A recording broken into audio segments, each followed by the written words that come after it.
सबके गोड़ छुके गोड़ लागतनी। आज बनावतनी देखी चिकन हम मूंगफली वाला। एकरा के चिकन काट गइल बटुए, मुर्गा कट गइल बा।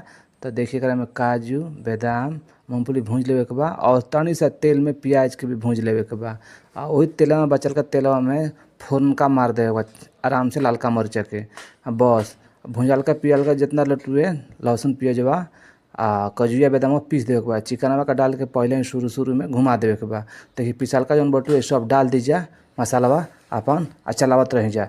फुल वीडियो समझ ना ले छोटका वीडियो तब बड़का वीडियो हमारे चैनल पर काल डाल देवे रउआ सबके देखब जा आराम से फुल। अगर ठंडी में एकदम गरम गरम बनाई जा आ गरम गरम खाई जा, एकदम बढ़िया बढ़िया चिकन बनी। हमारे चैनल पर सब कुछ बनी नया नया।